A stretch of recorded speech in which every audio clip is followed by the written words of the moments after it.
little bit where they're not running like 1 through 3 every time. You know what I mean? Yeah. So he might not get as much touches either. Yeah. That's how I look at it. I think a mobile quarterback bodes well for a guy like him, though. But was he catching a lot of balls? No, he has nothing in the run. I'm actually referring to the fact that they can't just stack the inside of the box. Right. You know what I mean? Because Lamar Jackson's game's not inside. No, you got to account for him outside. So therefore, that read option, someone's got to stay on Lamar Jackson. Probably 2 players. Is he gonna be the guy though on his third downs? Young Gator? I don't know. I didn't watch a lot of the Ravens last year. Freaking Buck Allen's probably gonna be the. Said they actually go to if they unleash him, Lamar that is, he might not be in as much, therefore not getting as many touches. What do you think about Lamar? We're getting ready to actually start the show, but welcome, Twitchers. We're here. Hola. Show will start soon. Aaron. Ha. Give me a few quotes into the mic so I can make sure we're good. Mic check 1 2. Mic check. Mic check 1 2. Why did you change your mic? Are you just trying to be better than us? Oh yeah. Clarity. Yeah. Is that a Schrute? A Dwight Schrute? Dwight Schrute mic? It's a beat. It's a beat mic. It looks like a pill. The what is it? Dr. Beats Dre's pill? Yeah, Beats pill. I'm not hip to the lingo. I'm sorry. I heard some background echo because I don't have foam in front of me to talk into. So I thought that this super sweet Shure SM7B would cause none of that. Available right now on Facebook for No, it's not. $6.99. It's not actually. The 2 original SM7s that retail for about $700 a piece are up there. Gonna point to the banner. It's available here. It's available there. So Do we have a banner up there? No. Pretty sweet. I thought maybe you superimposed something. Lamar that is. He might not be in as much, therefore not getting as many touches. What do you think about Lamar? We're getting ready to actually start the show, but welcome, Twitchers. We're here. Hola. Show will start soon. Aaron. It will start soon. Give me a few quotes into the mic so I can make sure we're good. Mic check 1 2. Mic check. Mic check 1 2. Why did you change your mic? Are you just trying to be better than us? Oh yeah. Clarity. Yeah. Is that a Schrute? A Dwight Schrute? Dwight Schrute mic? It's a beat. It's a Kiki Kuti is still available. It looks like I thought about him. Doing a little test. Yeah. I've strongly considered QT. To the lingo. I'm sorry. I heard some background echo because I don't have foam in front of me to talk into. So I thought that this super sweet Shure SM7B would cause none of that. Available right now on Facebook I want Rojo for some reason. It's not actually. The 2 original. See, I'm thinking about Rojo and QT on the next team. Now, I'm not saying I'm going to go that route. I need a running back, so. Dude, my number 1 running back is Devonta Freeman in that league. And I'm James White, so. And my number 2 is Gus Gator Edwards. But I look down the draft board, and it's going to be hard to compete with me at least at the top of my wide receivers. I'm okay at tight end. I'm not great at tight end. I think I'm good at tight end. I've got a solid backup, still better than, Austin Chiapet Stylist Hooper. You'll have to explain what that's all about here sometime soon. Oh, yeah, I've got a chat thing. Defensive line, I've got J.J. Watt. If you have anything else, you're fine. I wasn't going to take him. I got 2 elite linebackers. Actually, I think I've got 3 elite linebackers. I can't remember who my third is right now. I've got 2 elite safeties. I feel like across the board, if I can struggle a little bit on the 3s, I really wanted Justin Houston. That kind of killed me for him to go. I almost took him last round. And I think James Washington's going to be fine. I'm excited about him. James! I had him in EFC, so I hope he actually does well. Now, he could also be, Michael Gallup. Yeah. I mean, very similar situations as far as in college, just absolute ridiculous statistics. And so far, nothing in the NFL. But Washington's a little bit different than Gallup because it's not like Washington was a disappointment. He just didn't get targets. Gallup got some targets and at first just didn't do anything. He ended up looking better as the year went on, of course. Oh. I didn't have my Wi-Fi on. How about that? So, anyhow. Hi. How's it going? Trying to get the chat up for The live stream. That way we actually can respond if need be. I took Jalen Samuels. Jalen. So, Aaron, how's your week been? How's your week been? I don't want to talk about it. Oh, yeah. It's actually very, very personal and very bad. So I am sorry. Whatever it is, I am sorry. One of those probably not the right place to have the conversation. Right. No, you don't need to. In front of our 10s of 12s of listeners. There's 10s and 12s. The millions and millions. What's going on with the... No, what's going on here? Here's what I'll say. My niece spent the night in the ER and will be there for about 5 days, and then forced into some observations for quite a while. I know all about hospitals. It's far... And not getting water. I know what you're talking about. Yeah. Far. Did someone tell you? Did I tell No, you? I just know because a friend of Heather's Gotcha. daughter, same situation recently. Gotcha. And Gotcha. But that's this is fun time.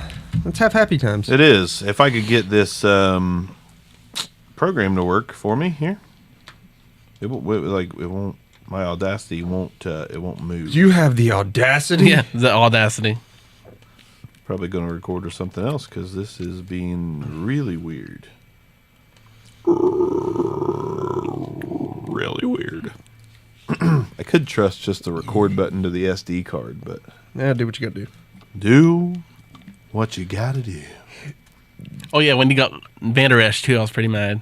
As was I. I was also I wasn't close to getting him because it's like far away from me, but I was like, upset. Dude, Yeah, what is going on here?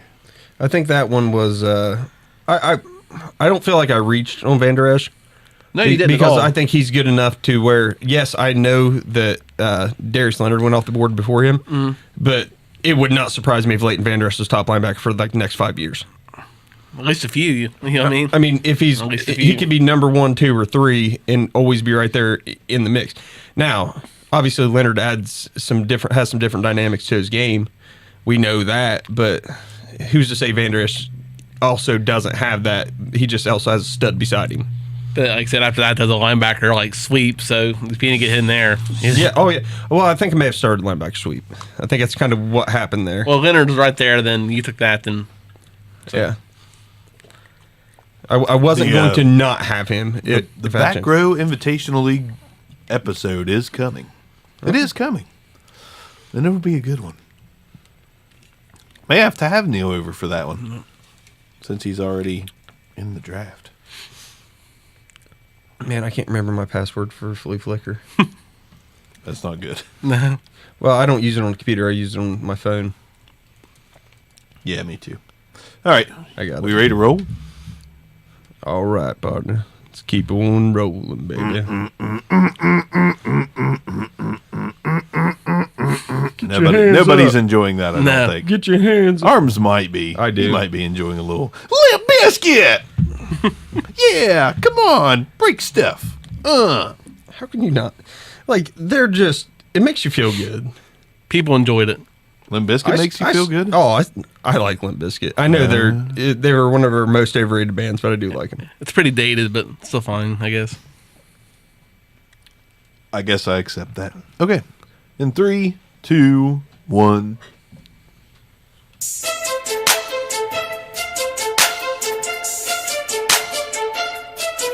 Welcome to the Back Row Fantasy Show with your hosts, Jeremy Barker, Aaron Arms, and Chad Niddle.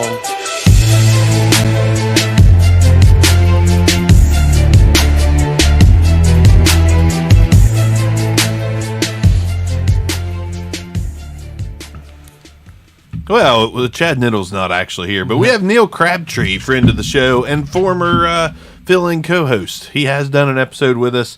It was probably, Arms, in the first 30 to 40 Something episodes? like that, yeah. Yeah, it's been a while ago. It's been a little while ago. But Neil's back with us, covering for Nit, who's out chasing concert dreams and doing wacky things. Boy, that was an old statement. Yeah. But hey, welcome to the show. We It's me, Bark, Arms to my left, Good morning. and Neil to my right. Not Knit, but Neil. Not quite as skinny and lanky. That's for sure. None of us are. It's okay. Yeah, this is actually more. Not as handsome. This actually makes a lot more sense. You now get to stare at 3 actual men-sized men as opposed Full to adult 2 men and a size. baby. Armchair quarterbacks. Yeah, full adult size armchair quarterbacks. Yeah, absolutely. Not somebody So, who can actually play football currently. Yeah, none of the 3 of us. Correct. All right, Niddle probably could make a high school team as a receiver, I would Right. imagine. Well, I don't know. He's got the injury. No. He's been beat up a lot lately. Yeah, beating it up. It's definitely rough on him. Yeah, absolutely. You know, those nighttime related injuries when you just pull something or hurt something. It's hard to tell how he did it and what he was doing, but you know, maybe just a couch was involved. saying, Or just getting up off the couch, Stretch more, stretch more. Yeah, and you know, get off the couch. You get off the couch, stretch more, you'll be fine. I agree. But anyways, today's episode, of course, we're going to talk about some league topics before we get rolling too much, but we are going to touch on 2019 running back prospects. We're going to give you kind of our rankings and tell you a little bit about what we think about each guy. Don't get us wrong. We've done some research into this, but man, I'm not really excited about this because there is not a single running back that pops off the page this year. There's nobody who I feel is going to walk in and be the difference maker at running back on their team. Now, with that being said, there are teams that need running backs. Yeah, definitely. But, I mean, even to look at, let's say, the Bills, right? Shady McCoy getting up there. That former Antonio Brown's old team. Yeah, Antonio. Antonio- Right. Yeah. Antonio Yeah. Brown's old team. You know, you've got, like, Shady's archaic and clearly wasn't. I just got that for you. Oh, I put Clearly mine in the fridge. Wasn't What? himself. You know, we know that compared to what he had been in the past. He's on a steady decline.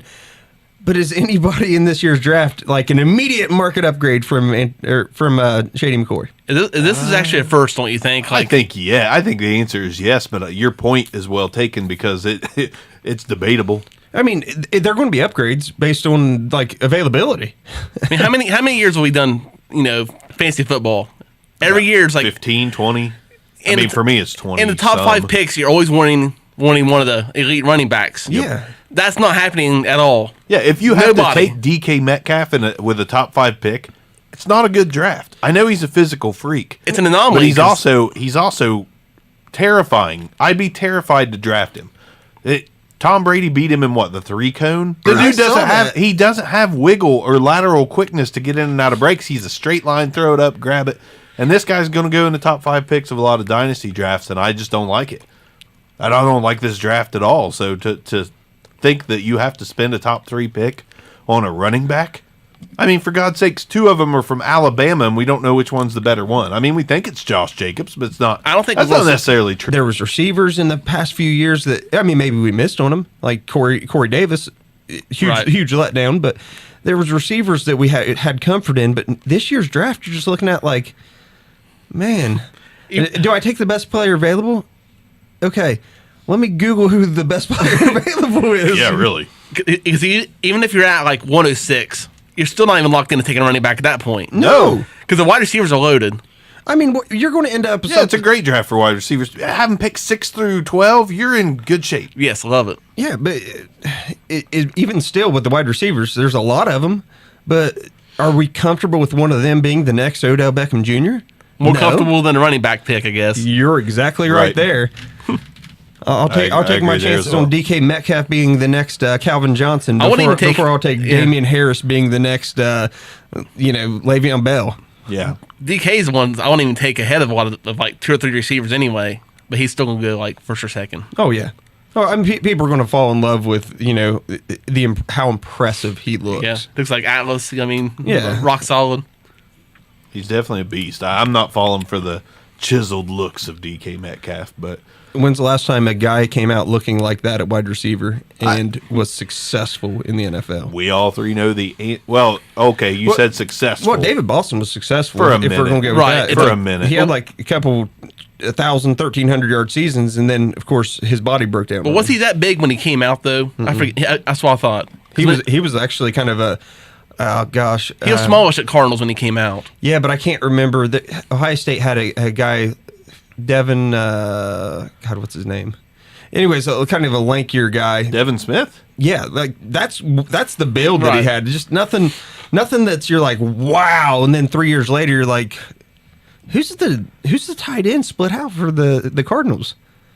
Oh, that's David Boston. Yeah, who's the defensive end split out? Yeah, wide who's the middle for linebacker Cardinals? that's playing wide receiver? Yeah, he was a beast, man. But And that's why they started drug testing in the NFL. pretty much, it was pretty much because of David Boston. Well, before then, you know, everyone knew the linebackers were juicing like crazy, defensive and offensive linemen were juicing like crazy, but you didn't have those wide receivers that would destroy linebackers until David Boston came along. It's pretty nuts. But enough about old DK Metcalf. But I mean, Neil's spot on. So let's start it out like this. I mean, we might as well work our way from front to back. That's what she said. And I mean, if you have 101, we're talking running backs. We're talking 2019 rookie running backs.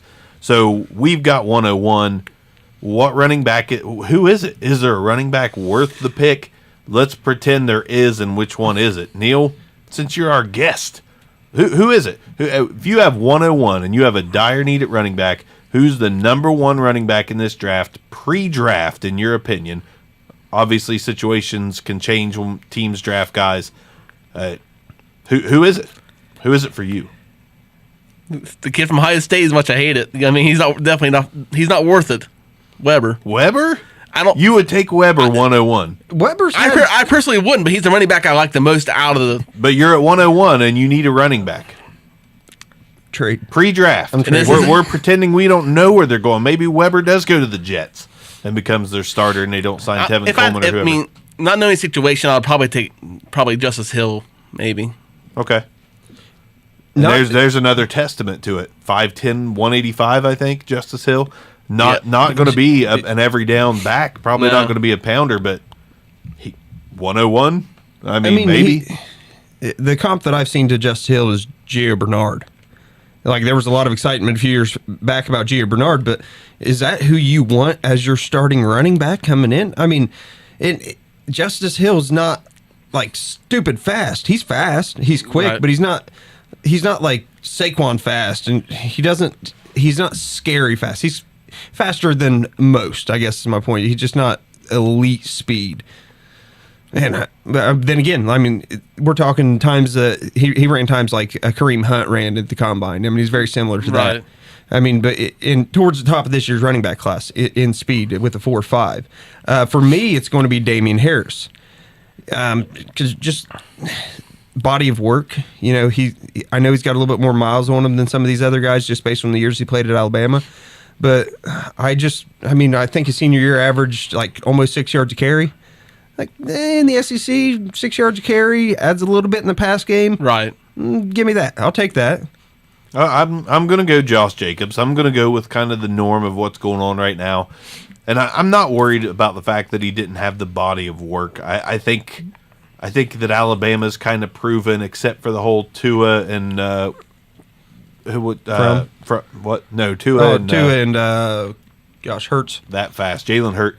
Like typically they stick with their seniors and their juniors, and so I really do think that Josh Jacobs was just lack of opportunity. I don't think it was lack of talent.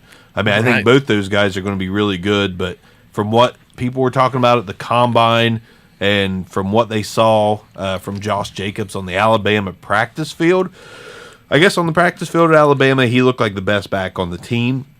That's saying a lot considering Damian Harris is probably a top 3 running back in this draft. So I'm going to stick with Josh Jacobs. I mean, he's physically gifted, and I think with the right opportunity, I think he could be worth the 101, but I'm not excited about it. But he is my number 1 rookie running back coming in. This is probably the most... who was the kid out of Fresno State that went to San Diego? You know, the one that was hurt all the time? Yes. How long ago? Replaced LaDainian Thompson. No. Oh, LaDainian. The kid who replaced him. Yeah, Ferris loved him. Oh, what is his name? Man. Ryan. It is Ryan. Ryan Matthews? Yes. Yes, Ryan Ryan Matthews. Okay. Like, That's the guy who does that. My answers are questions. Ryan Matthews? Yeah, Matthews. The guy who goes into that situation to where you're like, okay, he's walking into the prime spot. That's who's going to go number one. And I don't know who it is. Like it's like whoever's going to get drafted by the Bills is going to be the number one overall, or the not the Colts, excuse me, the Jets. Like that's who you're taking as the number one overall running back. Yeah, if a bell cow gets drafted to the Jets, that's kind of like a simple snag. Yeah, I mean, for the love of God, anybody can do better than what Isaiah Crowell did. Give someone 16 games, and you're like, okay, here you go. You actually have talent. Let's see what you can do. It's going to be near 1,000 yards because Crow got 700. I just don't trust any of the guys. I just don't do it. I just can't. Just the slightest bit off topic. Bruning drafted Olivier Vernon in our new league, the Back Row Invitational. That is a homer pick if I've ever seen you. You do not draft Olivier Vernon in round 13. Bruning, just Bruning. sorry. Bruning, I'm telling you, if he is moved to defensive end, What? I don't mind it. What? If he's moved, he was a linebacker in New York, but if they play him as a hand in the ground defensive end for the Browns, I don't hate that pick. So I'm going to go opposite of Myles Garrett. Who's going to draw the double teams? Every time you have to scheme for Myles Garrett. That's going to help Olivier Vernon, who, by the way, 2 years ago was top 3 in sacks in the NFL, if not number 1. It was off topic. I'm sorry, but before we get on to our number 2 rookie running back, let's talk about some of the happenings that we kind of skipped over because the path led us to running back in 101. But let's talk about what kind of happened over the past couple of days. We have Antonio Brown traded to the Bills, but pretty much says nope, not happening, and the Bills pull out. Smart move on the Bills. Yeah. But how does this make us feel about Antonio that we may have felt before? Well, considering he's probably going to be a Raider, is he gonna veto that though? Is he gonna say no way, or is he gonna roll with it? Is he gonna be like, well, sure, okay? The reaction I'm seeing is that he's going to roll with it. Really, I haven't heard that he's like the rumors I'm hearing is out of his camp is they're saying he's going to be a Raider. So that's not him saying I'm not playing in that trash hole, right? Like he did with Buffalo. He's not doing the Drake meme and denying it. Well, right? I mean, you at least got Gruden. And you have Derek Carr, which I still believe can be a solid quarterback in the league. I think he's a little shell-shocked right now. I think he's where we had this competition where we had Dak and Carr, Derek Carr. Derek Carr. I almost said David because I'm a 90s kid. Yeah. But we had that competition. But I think Derek Carr is exactly where Dak was in 2017. His confidence is shot. And if they can get him a line and a few playmakers, not named Amari Cooper, he might be able to dig his way out of it. He's not beyond repair. Well, but that's basically what I'm saying. That's the perfect phrase. He's you not put this way: beyond repair. if Brown goes to Raiders, okay, there's going to be tons of excitement there because I think they have 5 picks in the first 2 rounds. Yeah, but are they going to give up? No, but there's going to be excitement at least because last season was all doom and gloom. Everybody's down in the dumps, turmoil. So Antonio might bring excitement to that team. Yeah, he can. That's my opinion. Plus, like I said, all these new picks. So he'll be the best target Carr's ever had. Yeah, no doubt about that. I mean, he's still an elite talent at wide receiver. There's no question. Because Amari stopped caring at some point. Until we got to Dallas. Exactly. So. And it showed. Amari pulled a Randy Moss. Yeah. Like, all right, well. Let's go to a winner and I'll show you. The team sucks. I'm not going to even try. And then all of a sudden shows up a couple 200-yard games. You're like, what the heck? Raiders can easily flip around to a playoff team next year. That's my hot take. If people are actually like in the mood to play and not sour. Little fuego, eh? Very fuego. No, but it's true though. Like everybody's down in the dumps. The turmoil in the locker room. If everybody's happy, I can see it. I can actually see it being a playoff team. If the chips fall correctly, tough division, or I 9-7. If the chips fall where they need to, and that means getting a Nick Bosa, with your top pick, and addressing, offensive line throughout the draft, addressing not wide receiver if they do get AB, addressing running back throughout the draft, addressing some of the defensive issues they've got. Like, you're right, they do have the ability to turn it around because they have. I guess the firepower. I mean, they're starters. It's not like this isn't a fantasy draft. This is real life. There's a starter at pick 25. They have Josh Jacobs going there at 24 to him. Perfect. Immediate starter. immediate starter. The Raiders' offensive line isn't they're what, a year and a half, 2 years away removed from being the second best offensive line in the league outside the Cowboys. They were a bunch of cardboard cutouts last year, though. I don't know what was wrong. So I don't know either, but I gave up. Maybe part of it was because they knew damn well they didn't have a running back worth of salt behind them. You know, if you don't have a viable running game, offensive linemen notoriously love to block for the run. It's easier to block for the run than it is for the pass. Right. So because you're moving forward, you're trying to push people out of the way. If you don't, it's like, all right, we're pushing people out of the way, but this old man behind us is so slow that, yeah, he's getting hit in the backfield and he looks like, it looks like we're trash, but at the end of the day, he's just not getting through anything. He's not hitting the hole. Sorry, as much as I love Marshawn Lynch as a person, as an NFL running back, he was done. He should have never came back. Now he was fine. He should have stayed playing before he retired, and I think it'd been fine. But coming back, I think it was a mistake. Yeah, I mean, I won't say mistake, but other things. Olivier Vernon traded to the Browns. The Browns are already making moves again, and there's more trades. Michael Bennett to the Patriots. I love that. Zeitler. What did the Browns do? They sent Zeitler away for. It was Olivier Vernon. Olivier Vernon. So I mean, Zeitler's gone. Vernon or pick swapped or something there. Yeah, too. Nick Foles reportedly definitely going to the Jags. Supposedly, Case Keenum to the Redskins, and what I think was a great.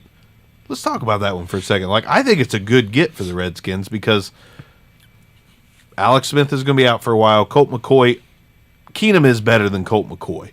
And for what they paid for him, it was basically a 7th for a 6th and Keenum.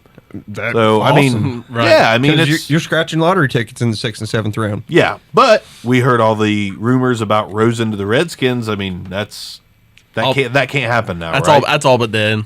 Yeah. Well, Rosen to start for any team in the NFL should be dead at this point. Oh, quick. Give the kid an offensive line.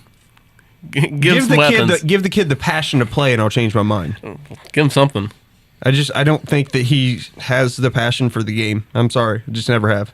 I agree with you. We said this last year. Said it preseason, yeah. But that doesn't mean he was cocky too, wasn't he? Like, yeah. But that doesn't mean you can't develop something or become, some kind of a consummate pro without being the most passionate guy. Like, I still think, just like Derek Carr, he's not dead in the water. I get it. He could be Jared Goff. I understand that. All sucks his first year and then turns it on with, the right situation around him. But let's not forget, Jared Goff had a stellar coach backing him, right? Teaching him the way of the game. And does Josh Rosen have that, or is he going to get in a situation where he has that? There's only a few coaches in the NFL that are, that great offensive mind that is great with the quarterback.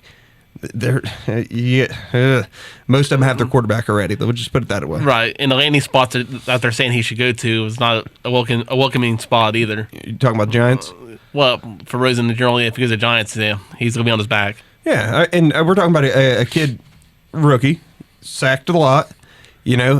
I mean, if you're sacked a lot with the Cardinals, the Giants' offensive line is not that much better. Now, they look better at the end of the year, and maybe they did gel. Maybe there's some chemistry built up, and, they kind of learned their assignments a little bit better. But, man, that's not a great situation for a non-veteran to go into. Well, having a Saquon Barkley running game is a lot better than a David Johnson running game.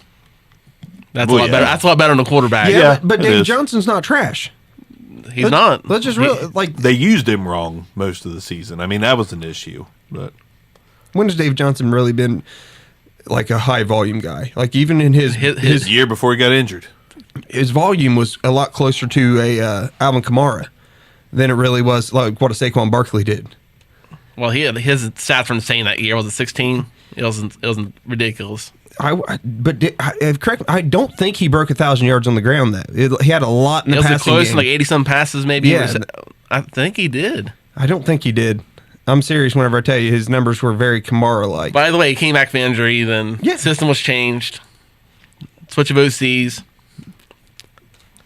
We also got Carlos Hyde. That happened. Carlos Hyde to Kansas City, which it's a 1-year, $2.8 million deal. They paid him a decent amount of money, but I think this is huge for Damian Williams owners. If you own him, I'm not as afraid of actually rolling him out as a starter in fantasy leagues. Because Carlos Hyde, listen, he showed that he could be good with the Browns. I agree. He was solid with the Browns. If He I'm was not He for was like Jacksonville. top 5 in rushing for the first 4 or 5 games. Yes. Then he went to Jacksonville. Didn't work out. I don't think it's going to work out in Kansas City. I think he can be a solid number 2 back. 10 carries a game. Probably will do okay with them. But I think this means Damian Williams gets 15 to 20 carries a game and all the passing work. I think more And than that's what anything, you want. it ensures that Kansas City's not addressing running back in the draft. Right. Yes. Like, I think that's that's what's important here. The Carlos Hyde signing, even as a High State fan, it means nothing almost for Carlos Hyde. Like, you might get some opportunity because the Chiefs are up by 20 points. Right. But are you really going to play that much? Are you really going to get a lot of carries in the game? I don't think so. And he's tolerable in the passing game, not good. That transaction says a lot about Jacksonville, too, that they're actually confident that Fournette's going to stay healthy and Yeldon is enough to... Or are they Well, Yeldon's a free agent, so Well, there's talks they want him still, but who knows? I don't think they can afford him. I think somebody They will give more can't. money. But I thought they will, but- we'll see Jacksonville draft a back. We'll see Jacksonville end up with a David Montgomery or a Benny Snell. That's what I was going to say. If they got Snell, I think I'd be solid, but... Yeah, I think that's going to happen. I just don't think they're going to put all their chips on Fournette. He's already proven that he's hurt all the time. When he's healthy, fine. I mean, he wasn't that good last year when he was healthy, but he can be. But yeah, I expect them to come out of this draft after signing Nick Foles. If that actually happens, it's not official. I think they definitely need to use a pick on their defense is already good. They Right. need running back insurance. Correct me if I'm wrong. Didn't they just cut one of their starting defensive tackles? Malik Jackson, but he hasn't been good in a year or two. Okay. He hasn't been real good. Money-wise also. Yeah. Right. So And they have a good receiving core, too, ready for him. they're young. They're young. That's the scariest thing about Jacksonville's offense is they've got somebody. They have somebody who can be a number 1 wide receiver. Somebody. And I don't know who. They're all like... It could be Yeah. Day-Day. It could be Keelan Cole. It could be DJ Chark. I don't know. DJ Chark. I don't know why I'm big on that guy. I think he's solid. Who, DJ? Chark. I've Yeah. been trying to acquire him everywhere that I can. Because he was the best athlete in last year's draft class. I just like him. There's just something about old DJ. I really wanted to be able to say DJ Chark, do 1,000 yards, do. Didn't happen. Nope. Maybe Not even this year. close. I mean, maybe this year. We got Keelan Cole, D.D. Westbrook, and DJ Chark. I mean, what was it? Was it Moncrief last year? Yeah. Well, I mean, he's gone. He's not going to be there. Well, it's because what Moncrief does now. Yeah. I'm going to go to a team on a 2-year deal. I'm only going to get to He play goes 1 and sleeps year. on somebody's couch and leaves. That's what he does, right? I'm telling you right Pretty now, much. Dante Moncrief knows better than to actually get a lease on an apartment. He's like, all right, I know I'm getting $2 million, but you care if I crash on your couch? Yeah, it for was the game? Airbnbs throughout the season. I got to throw in Miami released Danny Amendola. He's an older receiver, but he'll probably sign with the Patriots and catch 60 balls. Actually my thought. I sincerely think that he's going to go for like veteran minimum to the Patriots. He should. Martellus Bennett wants to come out of retirement and Right. play for the Patriots now that Michael Bennett has. Had never Been done. traded. I am super excited about the Bennett signing. Michael I Bennett. forgot you're a Patriots fan. Michael Bennett, yeah, but if you're talking about Martellus, nobody cares. I mean, I think that's a good signing too, especially if Gronk doesn't come back. If he doesn't come back, they got rid of Dwayne Allen's not there anymore. They don't have anybody. It wouldn't surprise me if they addressed tight end this year's draft. Their pick they haven't taken that What? Noah Fant kid. That's what I keep seeing. I mean, they don't have to go in the first round, And He's worth it though. Yeah, I know, but like the tight end out of Alabama was Irv Smith. Yeah, someone like that. It's like fine. The Patriots have proven time and time again. You don't have to be the best athlete to succeed on their team.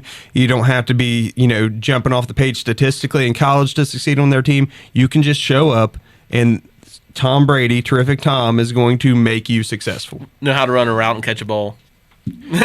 That's all it is. Or just know how to get open. Right. Because I can tell you right now, Julian Edelman does not run routes. He just gets open. Like, the route, and Julian Edelman's route tree is like, break somewhere between 3 and 15 yards out, but break to the inside. Okay. Okie dokie. That's Patriots offense. That's why if Golden Tate goes there, he's going to soar right back to a That's gonna be 1,300-yard crazy. receiver. I think he fits perfectly in there too. He would. Man, that's scary. If Golden Tate goes there, everything, all the Kevin Hogan. No. Golden Tate is going to be an absolute stud. I like Hogan, but That's apples and oranges. Tate's insane. That's what I'm banking on with my last pick in the Brill, the back row Invitational League. The Brill. I wanted Golden Tate, but I'm like, you have him in a league. Well, I know you want to switch it up right. so it was bad. either Golden Tate or Gronk, and Gronk's sitting there literally in the 12th round. I'm like, how? Oh yeah, you got to. Like, I got to, right? You might retire, but you still have to. I got OJ Howard, yeah, but I mean, it's not like he's the healthiest guy. It makes on you the mad planet. seeing him sit there. It's like he has to be gone. I have to take him just out of principle. Yeah, it's like the disrespect has gone too far, right? Why is he there? Yep. Let's take our number one running back and put him on a team. I'll just as an example, Josh Jacobs. I think somehow, some way ends up on the Jets. I don't think the Jets actually get anybody in free agency somehow. So I think Josh Jacobs ends up as a New York Jet, and that's 101 worthy to me, even though it's really not. But I mean, 101, you got to pick somebody. So if Josh Jacobs is a Jet, I'm willing to possibly spend 101 If you on have him. to pick a guy. Thank God I don't have 101 in any league. So you're Damian. Damian Harris. Okay. If I'm Damian Harris, my ideal landing spot is probably the Oakland Raiders. The need, and this isn't me being a homer, the need and the fit, because I feel like Buffalo is going to want someone who is what Shady is, which is Justice Hill. Right. All right.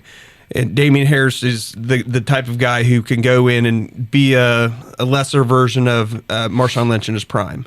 You know, I don't think he's got that kind of talent, but it's a more similar more similar gameplay style, and more of what the Raiders have always done. You know, John Gruden, does he want scat backs? No, I mean No, he never doesn't. has. They locked down Jalen Richard with a tender as well, so you're right. They got their scat back. Jalen Richard is more than a scat back, I think, but they got their scat back. But you've got Damian Harris that's proven that he has the ability to succeed in the SEC, proven that he's a smart player, because you got to be a smart player to play in Nick Saban's offense. And I mean, there's my fit. That is the best fit for me for that guy. See, like the guy I would take. I mean, I said Weber. Mike Weber. I like him the most, but I don't see him like I don't think he fits for Oakland or the Jets. So where I you think putting him? Weber's also a fit to the Bills. See, that's where I would take him. If he went to the Bills, I would. If I wasn't moving to pick, the scenario is you have to pick the guy. Yeah. So yes, I would take him over the other two running backs if he landed at the Bills. That's why I would do. I think it's a good move He'd be there. in consideration for me, He would and be that's in crazy consideration because for me, Weber's too. not even consideration as a top 5 back in most leagues, in most fantasy circles. There- Online, he's not even a top There's 5 not a back. lot of talk about Weber is I have him at 3. slating between the first and the 4th round. Like, there's Right. no guarantee this guy's going to be a first rounder. And quite frankly, I don't think fantasy wise, you mean? Right. No, I'm talking about in real life. Like, What, Mike Weber? Yeah. He's not going to be a first rounder. that's what I'm No, saying. he's floating around like Between day the twos and into, threes. into the first, all the way into the 4th round. Well, I've not seen into the first. I've seen anywhere from 4th to undrafted. He won't go undrafted, but I've seen it. But he could easily, if he gets into the right situation, because I'm not, even at Justice Hill, someone I know you're a big fan Yeah. of, like, does he have bell cow written on him? And I think Weber has enough in his game to add different facets, play in all facets of the game. Whereas Hill was probably going to specialize more as a third down type guy. Yeah, it's just crazy. It's really just a crazy year. It really is. It is. Grasping for straws. That's what we're doing. I think you're right. Let's move on to our number 2. Who is our number 2 running back in this draft? Neil, we started with you last time. Starting with you again. Who's your number 2 back? And before you're done talking about why, where's he land, in your opinion? I like Justice. I mean, I know my picks are unconventional, but That's okay. I think they're all going to be unconventional this year. It really is. Listen, Deion Lewis, successful NFL running back. I got him as a Patriot. You know what I mean? Like, he doesn't have to walk in and be the bell cow to be successful in the team. Right. I mean, I don't think Jets are actually going to take a running back soon. So I'm thinking he's going to be a This Jet. would be the draft to not do that. You know right. what I mean? So, I think he's going to be a Jet, and that's where I want him at. I'll buy that. Okay.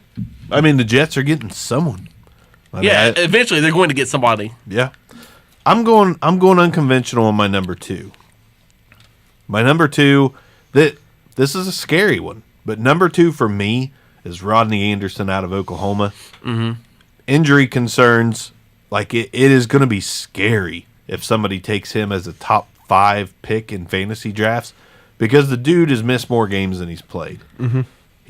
But when he's played, if he did not have injury concerns, clear-cut number 1 overall running back in this draft, in my opinion. There's not much mileage on him either. Not much mileage on him. Dude, he has vision. He can make one cut and disappear. The guy has all the tools.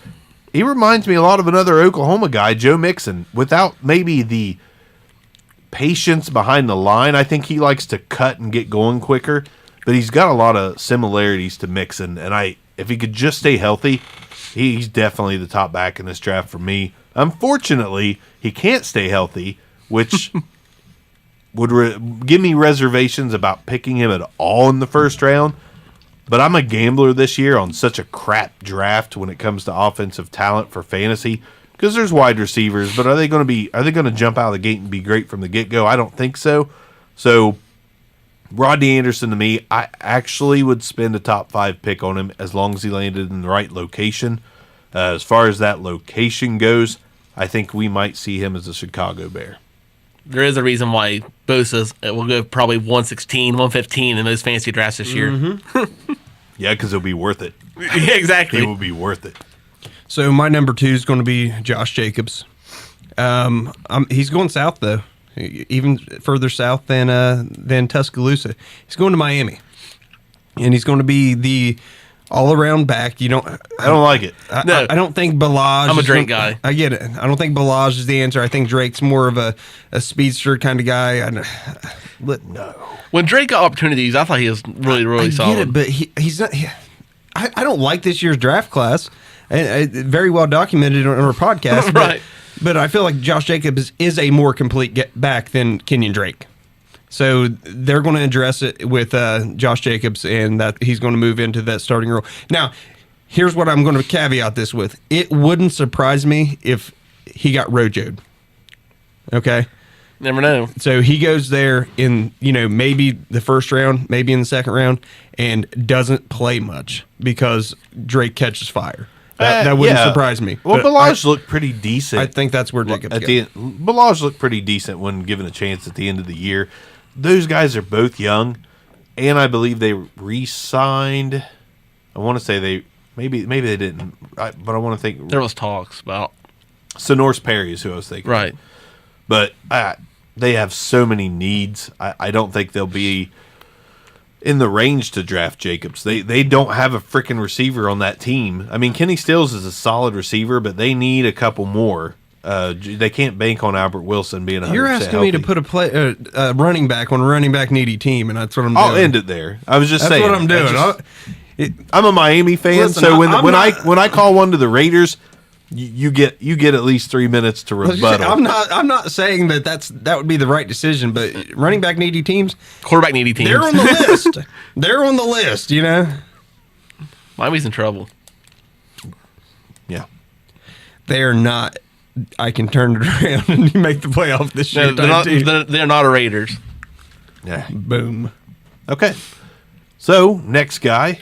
Lead us off, Neil. Who's your number 3? Why and where are they going? I pretty much agree with Arms' pick on that one, but not necessarily the destination. But I think he is my 3 easily. But I don't see him going to the Dolphins. Not because Thank you. He will go before Dolphins' 3rd pick at least. And Dolphins have so many needs, especially tackle. They need help, and it won't be that. Yeah. Especially when they got solid, serviceable guys like Drake. I just don't see it happening. All right. Well, my number 3 is David Montgomery. He's a lot of people's number 1. I do like him a lot. Me too. And this is not a guy that's flashy. He's not going to be that guy that's Alvin Kamara in it out there, breaking off 80-yard runs. He's going to be the guy that you give the ball. He's either getting you 4 or he's breaking tackles to get you 20 or 30. Wasn't he really slow at the combine? Oh, yeah, but who was it? 4.62. Who was it? Yeah, super slow or something like that. Again, he's not a burner, but the way the guy plays. He reminds me of Sean Green. He runs hard, though. It's like Iowa State, just a hard runner if given the right opportunity, I think they could be successful. But Sean Green never was. Go ahead, continue on. I agree there, but David Montgomery, the way he runs with the ferocity, that's not even Ferocity. a word. Ferocity sounds like a Felicity, like a show on the CW. He's a Raider, man. This guy plays like a Raider. The Raiders have the assets to bounce around in this draft and take him in round 2, maybe late round 2, early round 3. They have the assets to get it done, and they're a running back needy team. And I think David Montgomery fills an immediate need as a young potential beast mode light. I like him. I like him at the Jets too. If it went late enough, I think he fits that mold too. And nobody. The Jets like pounders. They got Yeah, Isaiah they Crowell, always who was about a 300-pounder. And nobody's talking about that Packers running back situation isn't solid either. One of our Twitch viewers just said Packers need a running back. I disagree. Aaron Jones is fine. He's fine, but Jones and Jamal are fine. I'm not sold. Aaron Jones with opportunity is a good running back. Whenever he gets carried, just look at whenever he's getting 10, 12, 15 carries in a game. I watch a lot of Packers. He's good for some reason. He's good. He's not terrible. I think he fits great in the offense. I'm sorry. To me, the Packers, no way they're addressing running back this year. And who's to say what's going to happen too with the whole new coach and all that? The system's going to be turned upside down. So it's hard to say. Yeah, I like Jones and Jamal. I mean, I think they're going to give those guys both 12 to 15 carries a game. They're going to split a lot of it. Jones will pull away and get 17, 18 to Jamal's 10, 11, but they don't need a running back. I don't think they need a running back at all. They need confidence in the coach. But it wouldn't surprise me either.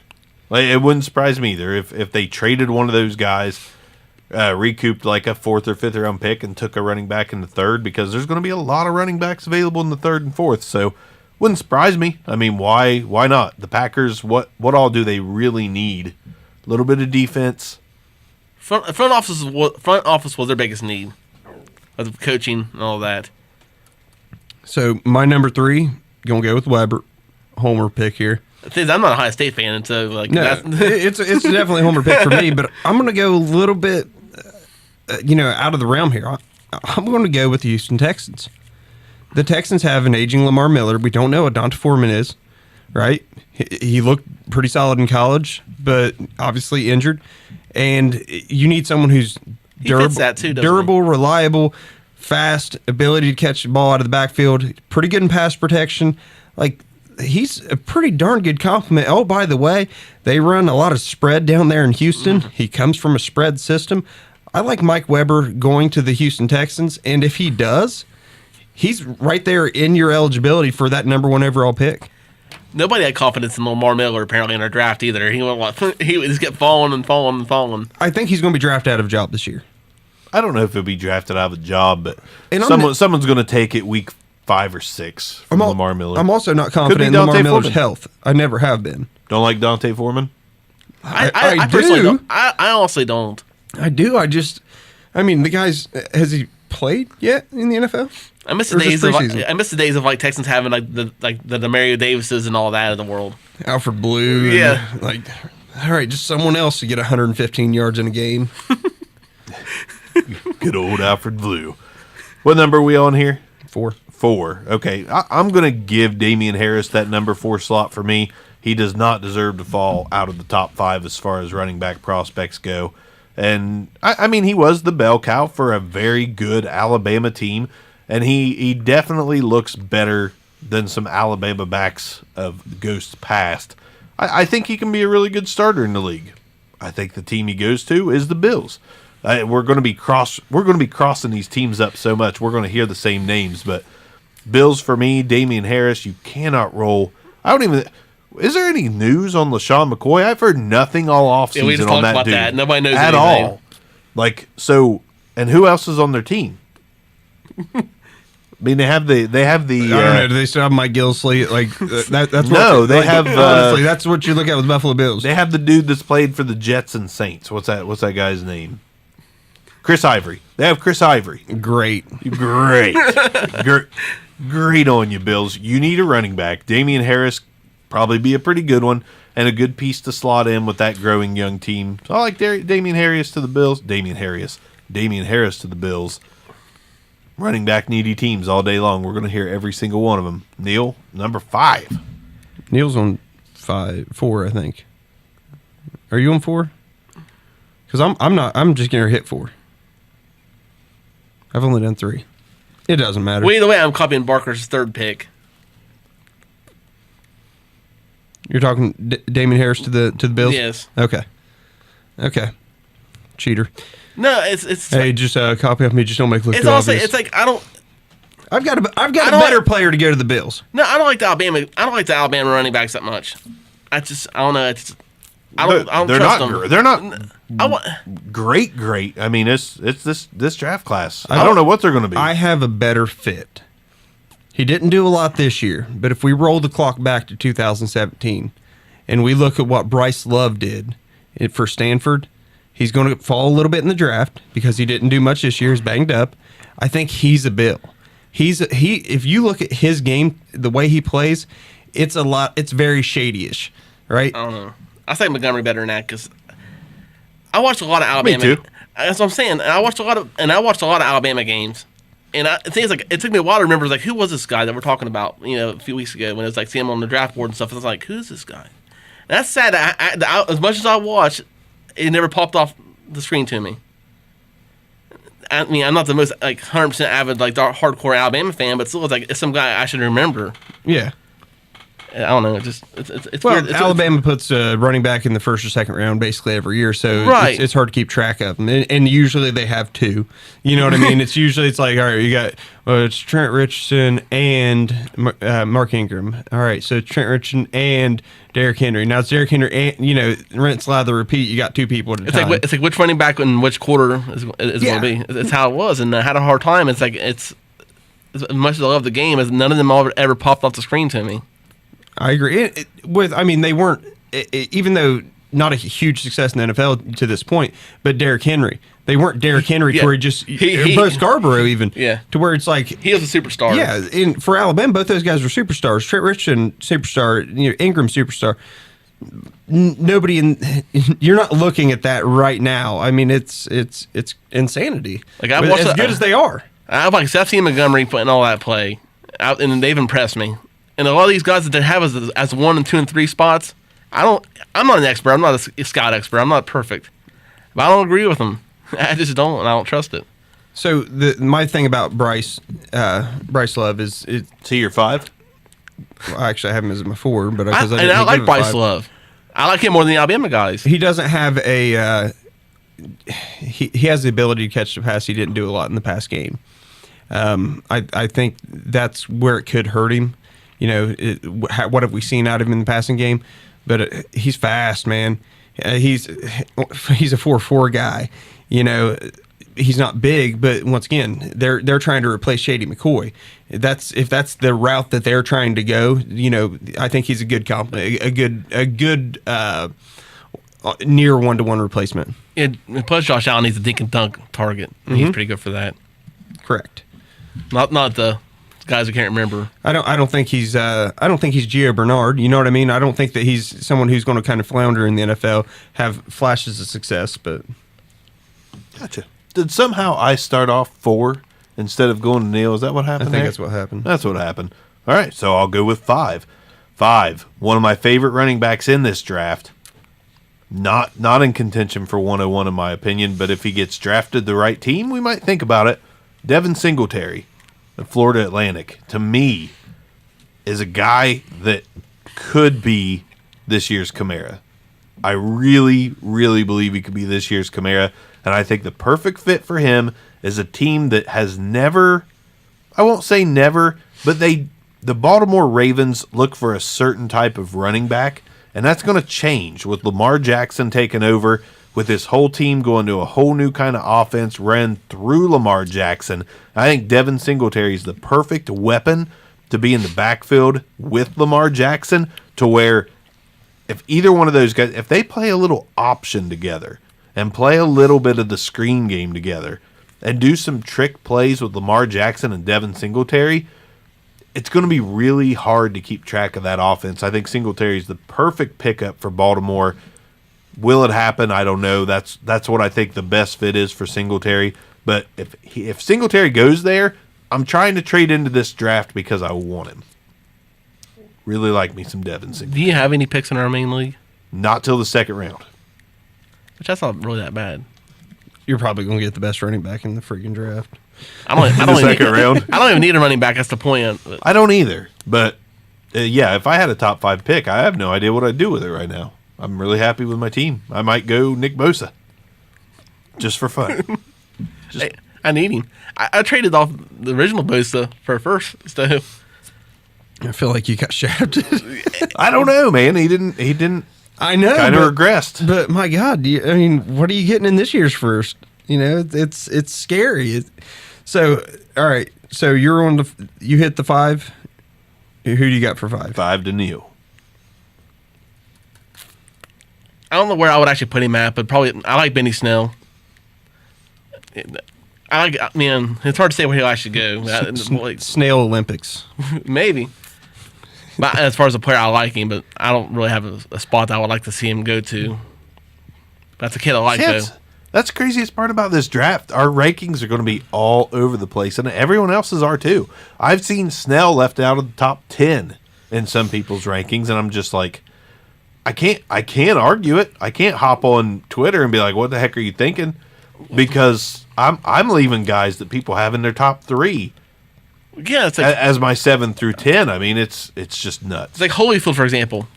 Everybody loves Holyfield, and the combine happened, and all of a sudden nobody likes him anymore. I still like him. I wonder if the issue with Holyfield is he doesn't slow down with pads on. You know what I mean? Like, he still runs a 4.78 with pads on. Right. And I feel like that could be the case with him.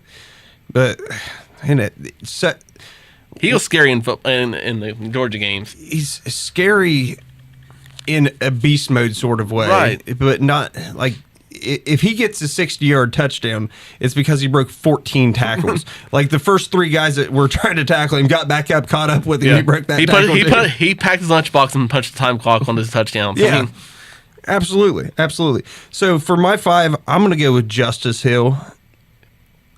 I love him, but the people rank him so low. Hold on a second. To San Francisco. There's like 15 running backs there.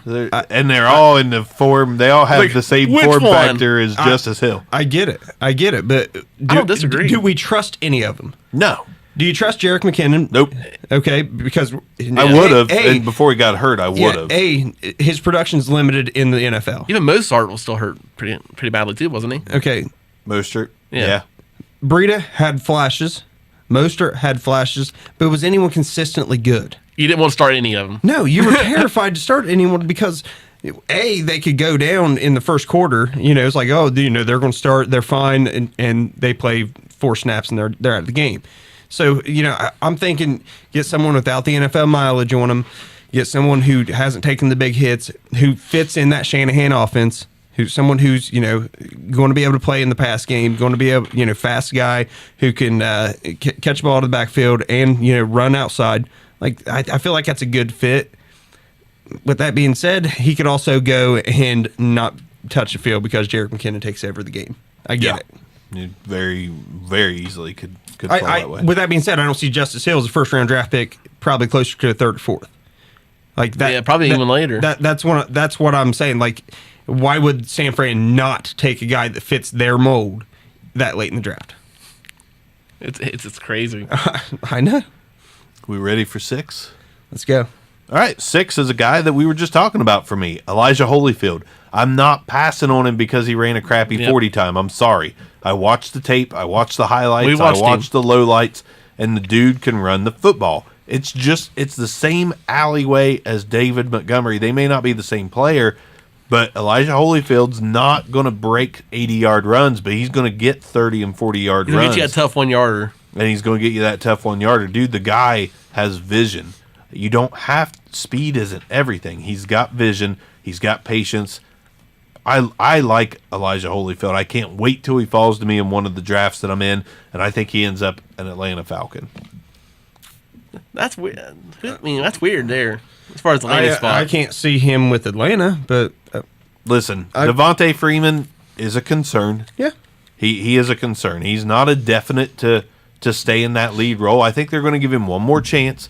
And if he gets hurt, we're going to see Ito Smith. And as much as I like Ito Smith is very much like an Isaiah Crowell to me. He's very much of a 4-yard back. 4.5 carry is his ceiling, 4.5 per carry. And I don't think Ito Smith is that good. I liked him last year because I think he can be an Isaiah Crowell type guy, but he came out of a small school and was drafted like middle to late rounds. I can't remember exactly where. I want to say it was 4th or 5th. He was drafted to be a backup. Mm-hmm. And I think I thought he had the potential to be a backup. I'm like, this guy's eventually going to be Tevin Coleman's replacement. He can catch a little. He can run a little. He's going to be an all-around decent back. But in Atlanta with a guy that's been hurt, you don't want just one all-around decent back. You want somebody that could push the envelope, and it's Elijah Holyfield. The only thing I would have against that is, like you started off with, is I think Atlanta will probably want to give those two another year. Yeah, but Elijah Holyfield don't come in and put the pressure on them from just a name standpoint. Like, he's going to come in like, well, they drafted him in the 5th or 6th, then he's not going to matter, but he could push him in camp. I don't know if you even thought about this, or this is what you're getting it from, is the fact that he's a Georgia kid. Didn't even think of that. Evander Holyfield's from Georgia. Yeah, mm-hmm. I know that he is, but I did not. I didn't even. That's not even where my I'm saying, but that's always like, certain teams. But it makes a lot of sense. But it's enticing. But I don't know.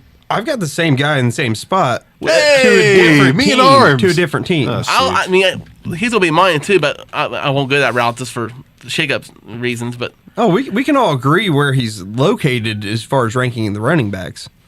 Atlanta makes sense because of, like what I said, the region reasons. Like, he's got some clout there in Georgia. Tim Tebow had a lot of clout in Florida. It's like Atlanta likes their Clemson guys and ACC guys. It's like Denver jumped up ahead of those Florida teams and grabbed Tebow. Okay, great choice. None of them gave him a chance after he was cut, but anyways. Anyhow, continue. But I have him going to the Ravens instead of Atlanta. I thought about the Ravens.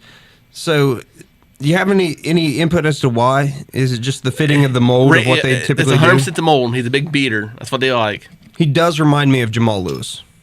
I'll go with some Jamal Lewis. I mean, back in the day, Jamal I haven't Lewis. heard that name in a long time. It's a good feeling, right? It's like, I like some Jamal Lewis. But think about it. I mean, a hard runner, maybe not the fastest guy, but he's going to get it done. I mean, a lot of people regret hitting him. I mean, Elijah Holyfield blasted linebackers. Like, it's not like, all right, well, the linebacker's bearing down on him. You're like, watch this. He's an Okoye. Yeah. So I have Holyfield to a different team that has no problem taking slow running backs. The Philadelphia Eagles. They took a chance on Ajayi, right? Didn't work out. Why? Because Ajayi just isn't what everyone thought he was.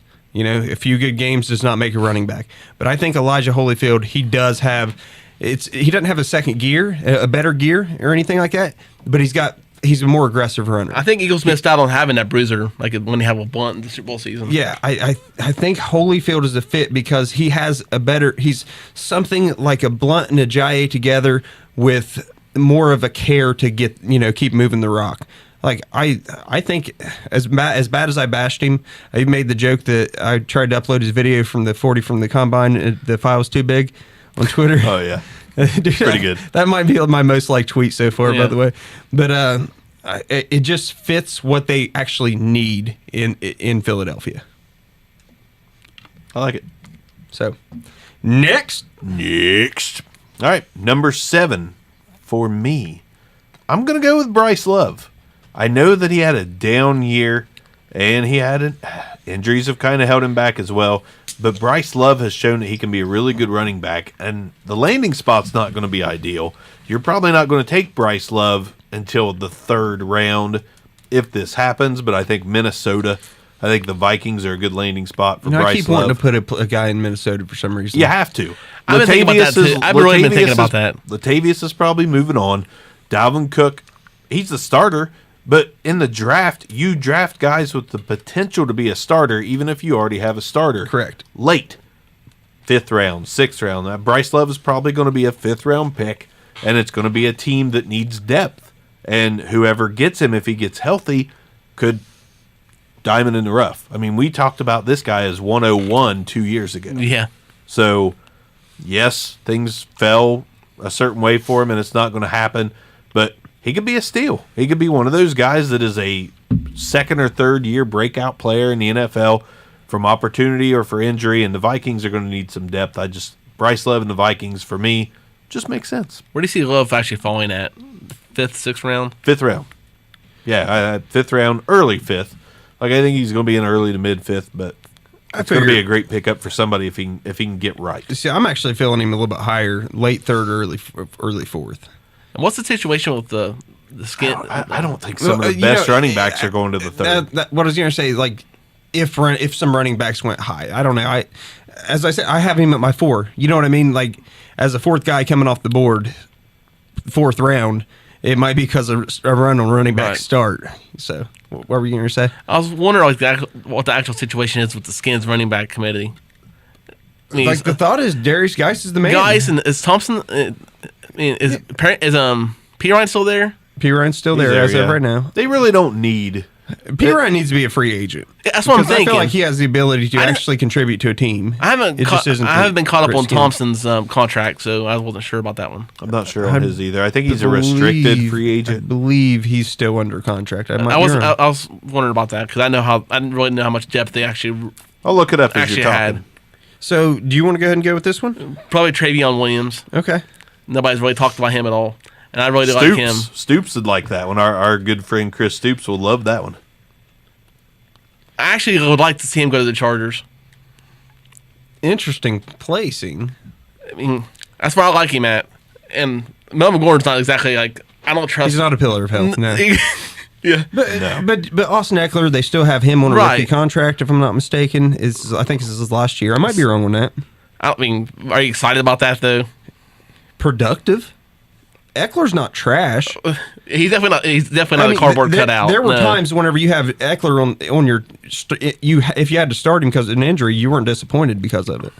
You know, maybe it was 75 yards in the passing game, but he gives you something. So no, I am with you, kind of in the same mold of the Vikings. I kept wanting to, for some reason, put someone with the Chargers, and in my mind, I'm like, why do I keep doing this? I have Melvin freaking Gordon. Cook's been injured. You don't trust any of the backups there either. So it's just like Gordon has something going on constantly. I don't know.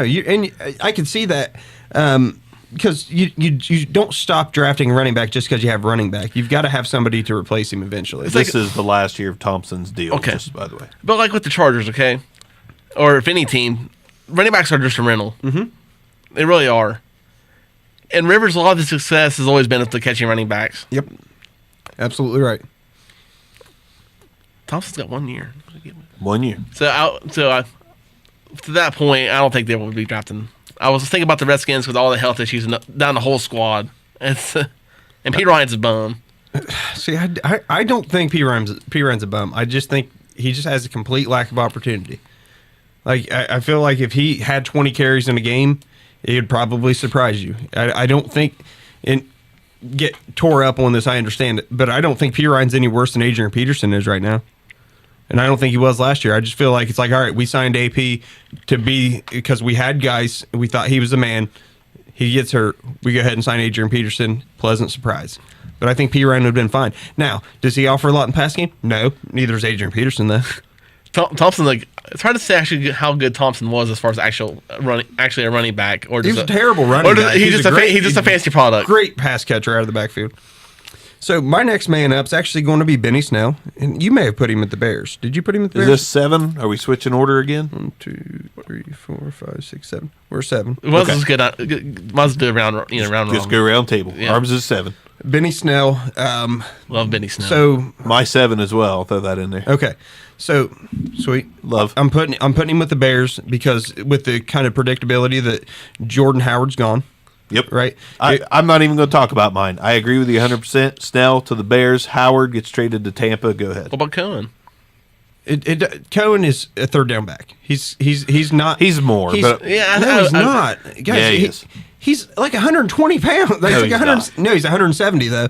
Like he is not big enough to be a feature back in the NFL. That's where you have a Benny Snell. Now, he is not going to be a 3-down back. Let's just get that out of the way. He's going to be a 2-down back, occasionally play on third down. Him and Tariq can rotate. There we go. He's going to fill the role that Jordan Howard had this year. Athletically, he's probably a better athlete than Jordan Howard. Jordan Howard is not that impressive. Benny Snell did a lot in college. You know, I know Howard was pretty impressive with Indiana, but Benny Snell I love Mr. Benny Snell. Snell played in the SEC, did what he needed to do took Kentucky to 11 or 10-3 season, I think it was. Mm-hmm. Like to do that in Kentucky without Jared Lorenzen. without or Couch, right? Tim Couch, you know, to do that in Kentucky, you know, honestly, and basically the feature player on the team, right? Everyone knew the ball was going to Snell a lot, and he was able to produce. Had a pretty decent yards per carry. I don't remember what it was. I want to say I'm pretty confident it was over 5. It may have been close to 6, but actually it was right at 5. Excuse me. But he has a nose for the end zone. He has the ability, not a huge pass catcher, but the ability to catch a pass out of the backfield. You know, only had 17 receptions last year. But give me him for the Bears. Fits what the Bears have traditionally wanted in an a running back. Love it. Nothing to add to it except for Jordan Howard to Tampa. Next. Is that speculation or did that just happen? That's speculation. No, that didn't just happen. We'd stop the show and be like, red alert. We've got a trade alert. You're 7, Neil. I like Gaskin. I'm not exactly sure where he'd land. He's a small kid. Somebody looking for a third down running back, obviously. You have him as your 7th? I've took some people out because I don't want to talk about them because they've been talked. But I do like Gaskin. Okay. Sometimes, like, it's talking fantasy-wise, okay? This is all it is.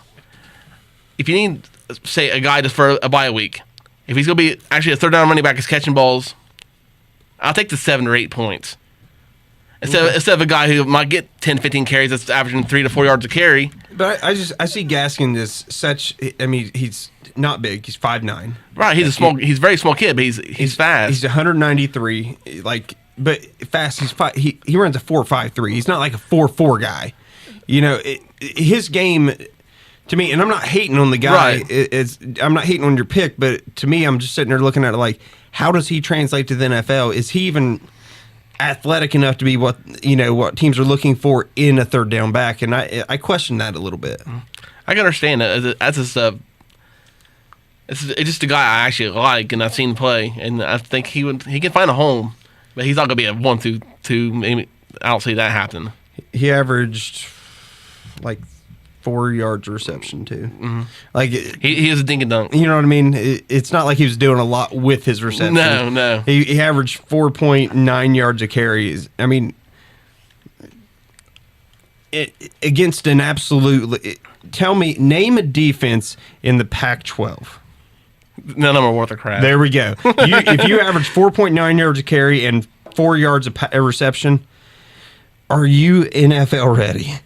The question. I mean, you can't always say that. That's like from what I've seen and all that. I get it. It's all about system too. I get it. And you know, I had high hopes for Dante Pettis, and I still do. I think he's going to be solid from last year. You know, coming out. But man, like he didn't do a ton his last year in college, and you're like, shoot, you know, he's got a lot of skills to translate well to the NFL.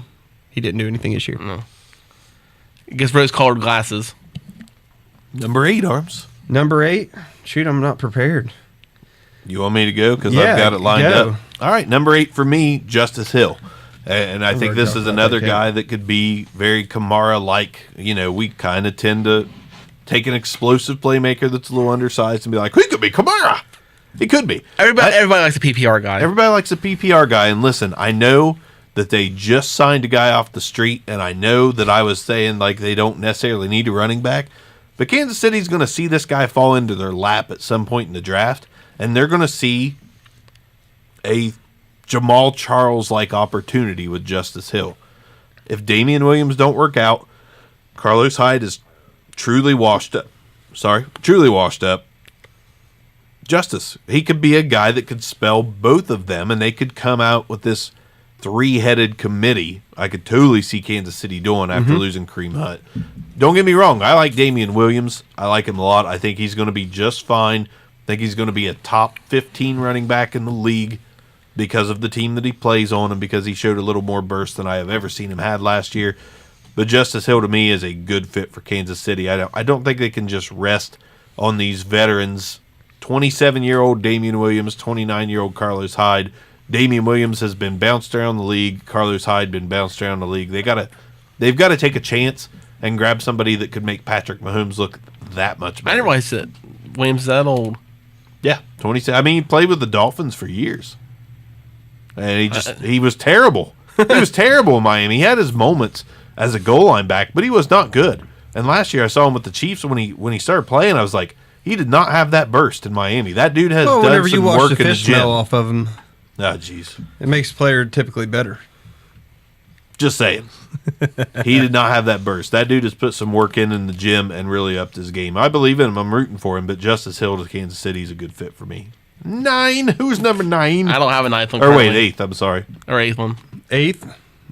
So I'm torn here between Wes Hills for Slippery Rock. Slippery Rock. What about the kid from Memphis? I was getting to him. He's on my list. The other one I'm looking at here is Miles Sanders. All right. He's on my list. See, there's so many guys that were so close to 7, 8, 9, 10. So the reason I'm going to go with the Hills, and it's a completely arbitrary connection. It means nothing, but Baltimore Ravens. All right. The guy had stupid good numbers at both Delaware and Slippery Rock. They're not afraid to take a chance on someone from a small school. We saw it. Mm-hmm. The Ravens need somebody who is more than just a running back. They need someone who's more than just a pass catcher. They've got Buck Allen to catch passes. They've got Gus the Gummy Gator Edwards to run the ball. They need a more complete back. Do I see Hills actually breaking into the starting lineup? It's going to be difficult, but if given the opportunity, I think he does have an opportunity to shine. And we also know good and well that if someone goes to Baltimore, even through injury, if they succeed, they can get a starting job. And I think that if Hills ends up as the running back for the Ravens, somehow gets some run, I think he has an opportunity to lock down the starting job, even though I think currently the Gummy Gator's the man there. The Gummy Gator. All right, let's roll with it. Number 9 for me, I'm going to throw Mike Weber's his name into the ring. I like Mike Weber. I like him a lot. I think he has the potential to be much better than the 9th overall running back, but I like him at 9 just because I still don't think, even with the combine chatter, he's going to get drafted very highly. And I got him at 9 because I think he's going to go to the Dallas Cowboys to be with his good old buddy Ezekiel Elliott. Rod Smith is a free agent, and they literally have no one behind Zeke. And Mike Weber is kind of the perfect guy to draft to be behind Zeke. I'm not saying they play the same type of game. They don't. But Mike they play Weber, a similar game, but not a lot of people have that tackle breaking ability. Exactly. Zeke does. They need something a little different. Mike Weber, pretty solid pass catcher. Anytime I say something about Ohio State, I'm like, I go right back to, Dwayne Haskins, he's more of a running quarterback. For some reason, every time I talk about the Buckeyes. But I like Mike Weber in Dallas with Zeke as that change of pace guy and a guy that could pull 7 to 10 carries a game. That's perfect for Mike Weber, and unless you really believe in him, which I do, but I don't think NFL teams are going to draft him as their starter. He's going to be one of those late bloomers that after he's out of his rookie contract could land a starting gig because he's backing up Zeke in Dallas. Okay. They could definitely use a backup. Absolutely. They have nobody. I don't even think they have anyone signed currently at running back besides Zeke. It doesn't matter. I think Rod Smith is a free agent this year even. A sleeper free agent, in my opinion. He could be a pretty decent sign for somebody. I absolutely agree with you there. Okay, so my next man up, unless you're ready to go. Well, we are both going to discuss probably Miles Sanders, right? Yeah. So go ahead. I'm not. I'm leaving him out of my 10, so whatever, dude. I won't say much about him, but you guys got him covered. You don't like him? He's my number 11. Really? Yep. I like him, but it's just this draft is so crazy. Like, breaking it down, he just didn't quite crack it. If you're a fan of grade C running backs, this is the year. This is it really is. Amen, Reverend. Amen. I don't have a specific landing spot for him. It's just we watched a lot of Penn State. Yeah. So same spot. Like I have Sanders as my next man up. Like a gun to my head, I'm putting him on a team that doesn't actually need a running back. I don't know. I honestly, in my own mind, I don't know why I'm doing this, but I'm going to put him with the Carolina Panthers. they need something to spell CMC. Yeah, He's not. they do. He's not going to be a starter. You know, Sanders on that team. He's just not right. Because once again, I also don't think Wes Hills is going to be a starter. But you gotta. I think he has enough dynamic to his game to where he can, you know, be on the field for 3 downs if necessary, if CMC's hurt. But I mean, or are you going to go with another CMC like player? No, you don't. And you don't. They've proven that they can't support a bell cow between the tackles kind of guy. So Sanders is my pick to carry. You know, we haven't really we touched on the Eagles being a landing spot for somebody. Holyfield. No, I'm saying, but we really haven't touched on, you know, Rams. I mean, Gurley's there. You know what I mean? About it. I don't think we. I actually thought about Holyfield to the Rams for a minute. The Rams have Gurley. They're going to re-sign C.J. Anderson. They have John Kelly. I don't. Maybe in another year they draft another guy, but not yet. I'm thinking like, you know, the last camera day or something like that. They might take somebody, but it's like I think we should at least discuss it at some point. It's like We're on 10, right? Mm-hmm. Disclaimer. I wanted to put Darrell Henderson at 10. I wanted to put Myles Gaskin at 10. I wanted to put Miles Sanders at 10. I wanted to put Travion Williams at 10. Dexter Williams? Travion Williams. Close. I'm going way outside on my number 10. LJ Scott. Do you have any To me, place? to me, it's way outside. Patience, vision, balance. This guy, and I know this is a really weak comparison, the guy looks like Le'Veon Bell before Le'Veon Bell decided to become Le'Veon Bell. He looks like he has all the potential in the world with some work in the gym, on the practice field. I think this guy, he's my sleeper. Hate to say that because I'm probably going to not get him in any of my fantasy drafts now, but LJ Scott's my sleeper, and he's also my Jacksonville Jaguar. He's my contingency plan for Leonard Fournette. Do you think he'll get drafted? LJ Scott? Yeah. 7th round. I think he'll go into 7th round. I don't think he gets drafted. I think he will. 7th round. UDFA. 7th round to Jacksonville.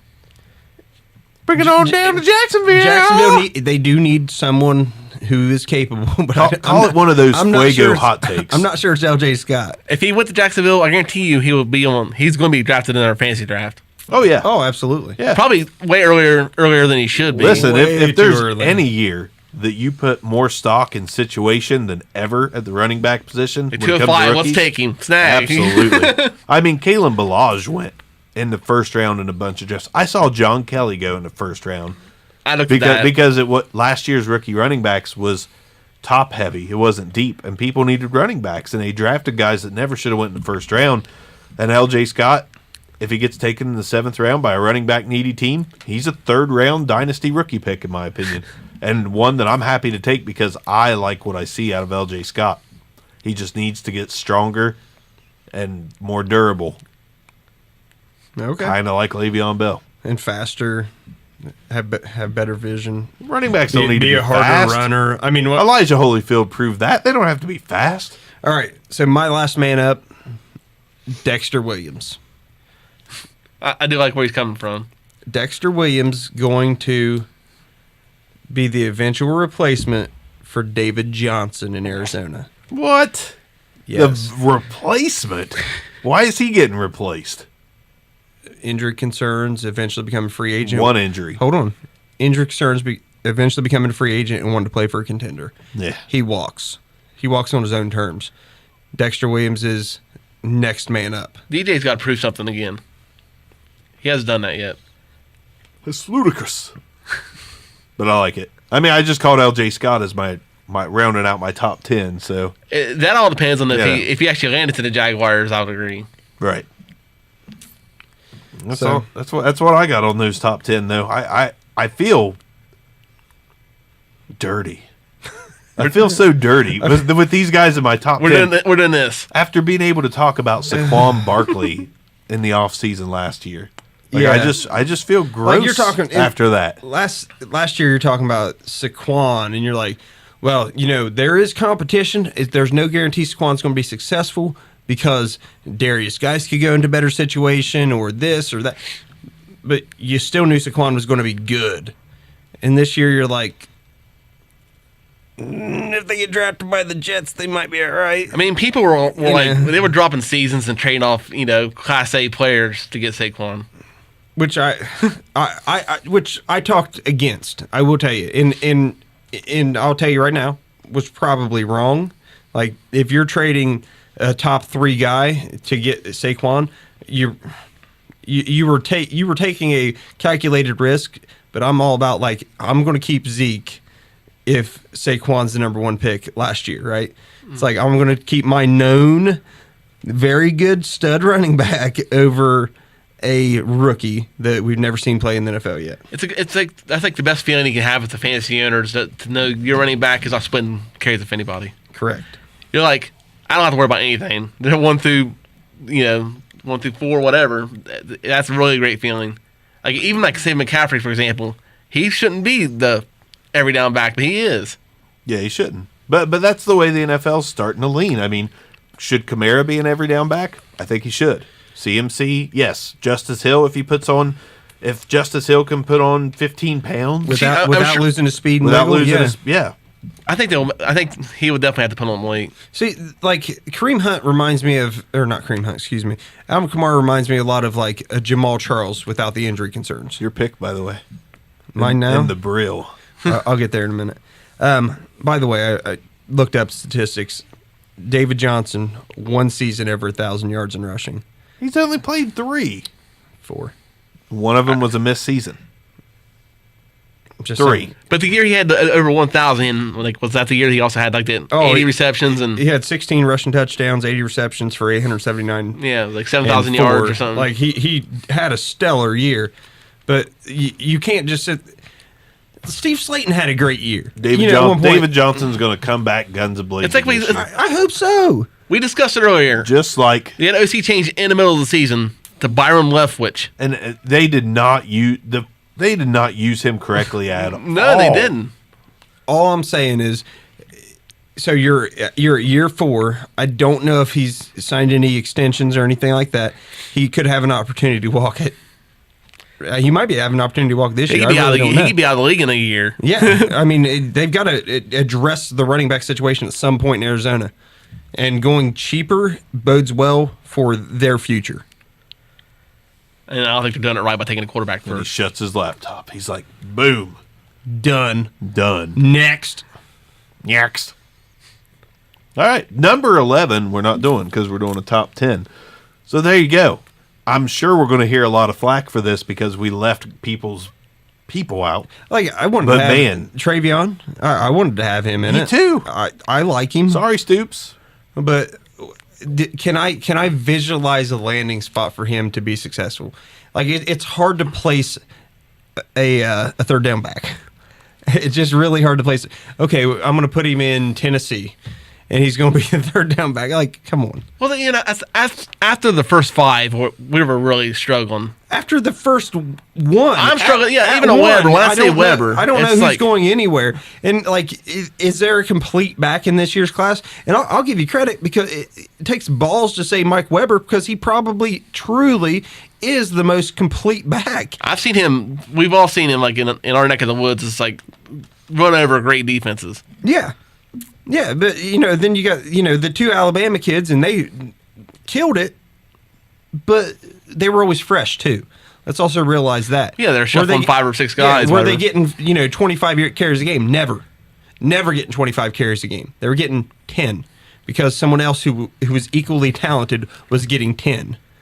So and there was no drop off between them. Which one's better out of the 2? They're both pretty darn productive. Over 5 yards carries is pretty good. So in the main league, I mean, I think of 106. And I don't want that pick. I got 106. Well, maybe 105 or something. I'm 106, 108.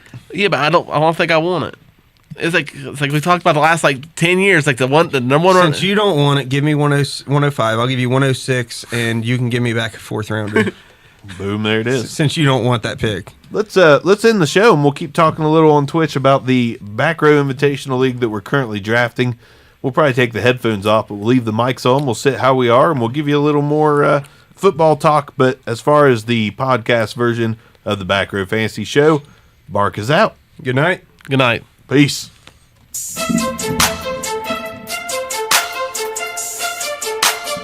This concludes another episode of the Back Row Fantasy Show. Thanks for listening, and be sure to give us a review.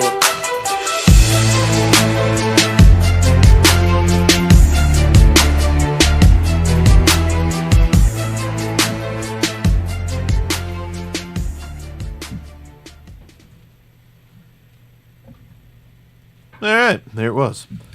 The running backs are so bad. They're so bad. They're just not that good.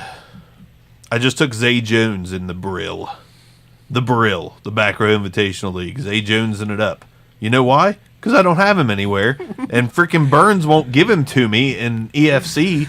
I just want him as a depth piece, for God's sakes. Burns, give him to me. But now, since he wouldn't, I went ahead and took matters into my own hands. What's going on with him anyway? Who? Zay ended the season on fire. Nothing's happening to him. Everything got dropped as far as his legal issues. I've been trying to get him, and I can't get him for nothing. You ain't getting him in the Brill. I just took him. He's mine. He's mine, Neil. He's mine. I don't know what the hell I'm going to do at tight end, though. Like, good God. I got Rudolph. It's bad. I punted the position hard. I do have there's no one left. I wanted to bounce it off you two, though. It's like... Nobody on Twitch? No, we're on Twitch still because we're talking about the Back Row Invitational. No, but like... tight ends. I punted the position. I have nothing. In my spot, after I'll you see, like... I'll make trade. Barkley, C-Mac, and Zeke go, was that wrong to take Mahomes out early? What is it? Was that wrong to take Mahomes out early? No. I don't think so. Because all this these league running doesn't backs score like our other leagues at quarterback. Like it's not as quarterback heavy. I've punted the position of quarterback though. I thought there was an elite running back, and I wanted to get the best of that position. But I'm picking. Hold on, working on it. Yeah, we got to get this back around to me. I think I'm over. And now my running backs are struggling. It's about like so are mine. And I reached. There wasn't a top guy there at that spot. I'm like, I might as well get Mahomes. So I could. Here's my thought. I could have taken Chubb. All right, and I think there's maybe one more guy that was decent there. But I'm sitting there staring down the barrel at. I know I've got a top 5 wide receiver. I know I do, and I know running backs are a premium. But is Michael Thomas going to be there on the turn? No. Most likely not. Not at pick basically 20. Yeah. He's not going to be there. Because mine was either going to be take Mahomes or my boy D Hop. You know what I mean? So I just. I mean, you want to win a league, you win every position battle you can. That's the way I see it. Absolutely. I was thinking about I missed out on tight end. I just missed out. Because my thinking was like some of them went at weird spots. Yeah. So it's like people were grasping. Like who was it? Who was it? It was Dan that took Hooper, wasn't it? Yeah, way too early. So he takes. Hey, it was Dan. Dan takes awful pick. Dan, awful part-time tight end, part-time dog pedicurist, Austin Hooper. You know, like, dude, it's just such a weird spot. And now I'm like, all right, so. Goes people going after tight ends, which I took O.J. Howard because I've said it before. I think O.J. Howard is this year's George Kittle. Like I think he can do that type production, that's a lot of production. But I think he can be a 1,000-yard guy. This draft is weird. I don't know if it's because most of the guys are experienced, but like I said, I was asking about the Mahomes thing because I took him so early, but like Breeze and everybody else was like years. Breeze is still on the board. Yeah, that's what I'm saying. Almost took him just now. Roethlisberger and Breeze. Roethlisberger, Breeze, Kirk Cousins. The position. I'm sitting there looking at it, and I'm sitting there like, that's why I'm trying to figure out. I'm satisfied with every one of those guys. That's why Tom Brady's still on the board. That's why I was wondering if I made a mistake by taking Mahomes that early, but I was trying to get at Barker's team. No, you've got a guy for life. I'm drafting Ben, and I'm like, I need a second quarterback because he could retire next year. He could retire this year. But with that being said, you're drafting Ben, and somebody's already taken Lamar Jackson. I took Lamb Jack, yes, my number 2. After Ben, though. Yeah, which I don't think that's a terrible person to have on team. But, you know, I wanted you got Lamar 2 quarterbacks, Jackson. and I don't have any yet. But my thinking, you're okay though. Like you could do it now and grab the second one on the turn. I don't need. I'm if you want it. Here's my thing. My defense is about to be stacked up, I wanted Justin Reed. I felt like if I had Justin me Reed, too. my defense was just too much to deal No, with. but I just want to finish my point about Mahomes. Though. It's like because Barker's team in the EFC last year, you wouldn't have won anything without Patrick Mahomes. Oh no! He got you like so many insane I games. mean, it depends on who my quarterback was. My team's. I have a good team. I mean, No, I but, had see, but Diggs, Patty Thielen. Mahomes was like, Oh, it's huge it was- for me. Yeah, so I'm Huge saying. for me. And that's what I was my thinking. Is like he was like scoring 20 more points than other people were. Oh, absolutely. I mean it. Man, I trust that Andy Reid's going to be letting him so sing the many, ball. so many scary picks out there. Like as you said. Oh, yeah. Rojo. Aaron Jones at 109, Oh, that's terrifying for me. scary as heck. Like, and I don't think Aaron Jones Dan mentioned it. has an opportunity to be moved out of his position. I really don't. I think he's the man there, and he's going to continue to be the man there. But like, I as you look down the draft board, you sit there and wonder, like, Donta Foreman's still there. Is Donta Foreman going to be the man? MVS, like, Dan said part-time tight end, part-time coffee bean grinder, Austin Hooper. God, that was on Twitch. Pretty good. That one made me giggle a little bit. I mean, that's what I'm saying. I took I took Jalen Samuels over some of these guys. Yes, you did. like I think that's Not a little terrible that's either. A little It's ballsy not. to take Samuels, It's ballsy. but like, He got to impress me towards the end of the season. Who the heck else are you taking? By the way, does anyone know Emmanuel Sanders' contract situation?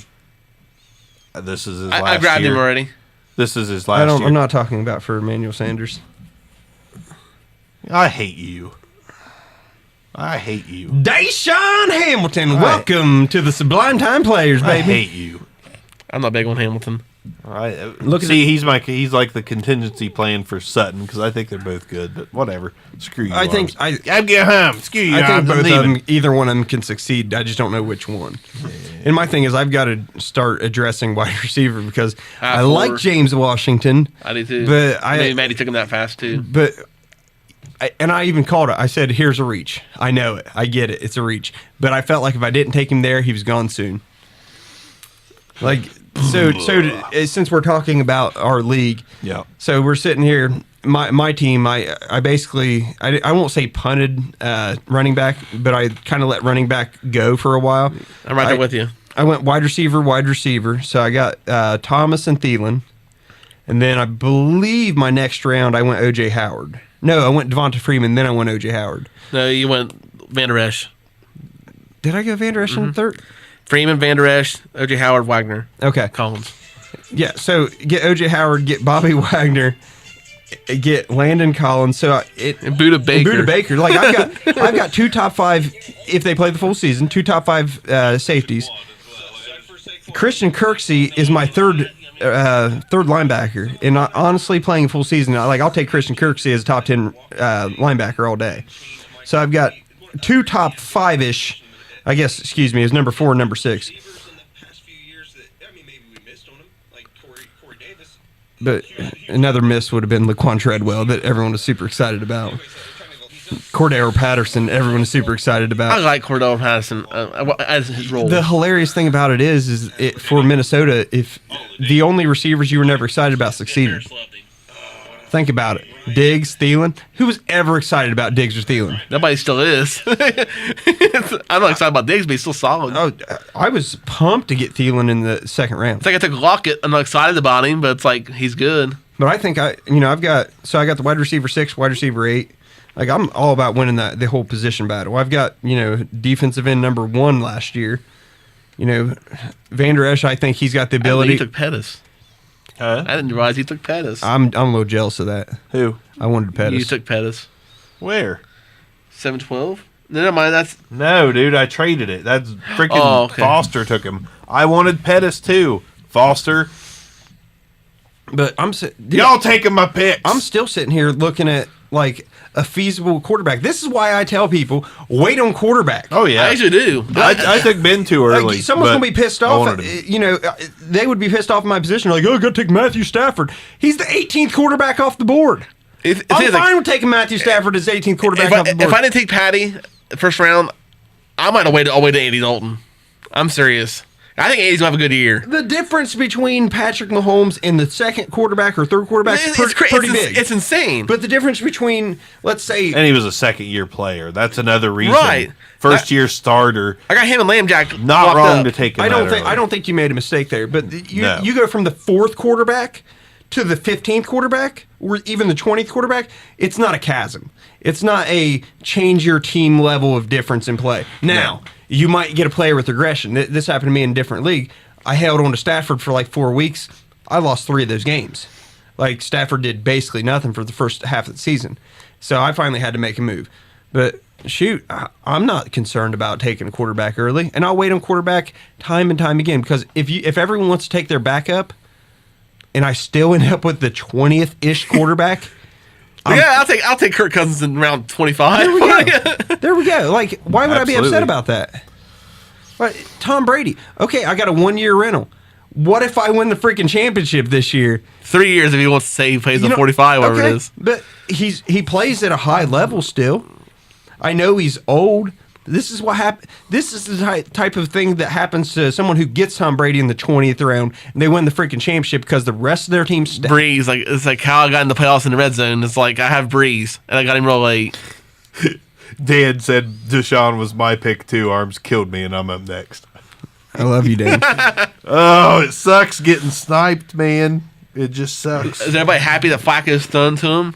No, I would be. I'll tell you what. Deep ball wise, I mean, Remember when Flacco was Flacco when he was getting drafted? This big bombs, everybody loved it. Like the Delaware kid is launching them. You know? Can you do me a huge favor, Neil? that?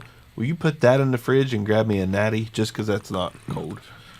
I can't do the warm beer. I mean, I appreciate you. he can trying to drop serve me. the hammer. I mean, he can just launch that ball.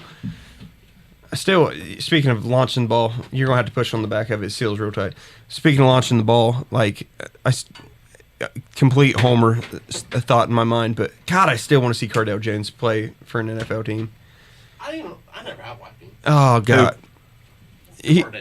until Dwayne Haskins, he was the You'll best. have to open it for he me. was the best true You're a quarterback. nice guy. That's sweet. He was the best true quarterback that Ohio State's No. had since like freaking Art Schleister. Like, come They on, haven't had a quarterback Lista? ever Art Schleister. in our lifetime. Yo, in our lifetime, no. It's I also think sad. It's Haskins, and I honestly think Cardale Jones could have been fine. And I think had the offense been the right offense for him, he actually could have been a first-round draft What's it pick. say, If though? he came out after he won national championship, he probably would have been the number 2 or 3 quarterback off the board. That's terrible too. It's true, though. It's Off of true. 4 games, he would have been the number 1 quarterback off the board. Or not number 1, excuse me. I think it'd have been number 3 that year. This harp on Ohio State some, not hating on them, but it's like it's kind of sad. Like they never had a good quarter, like an actual quarterback. And that's the big reason why I talk about liking Haskins so much. He's the closest one. Well, there we go. And that's one reason why I like Cardale is because most of these guys, you saw Braxton Miller's game could not translate to the NFL. It couldn't. JT Barrett, absolutely not. The dude ran, literally, it was all system. What happened to Miller anyway? He turned into wide receiver, played for the Texans. He's not. I don't think he's a Texan anymore. I don't know. Didn't he get hurt this year or something? No, he got cut after QT. After he signed QT. Or drafted QT. And I think QT's going to be fine. Whoever ends up QT in this league, I'm kind of jealous of him. Only problem is I think Fuller is going to be... if Fuller when healthy is pretty dangerous in that offense. Is good. And it renders QT irrelevant. Thanks for joining us on the stream. Appreciate it. We're going to end the stream, keep talking some football, because that's what we do. Thank you. Good night. Thanks. I hope Deion Kane actually shows up for me. Dude, I was so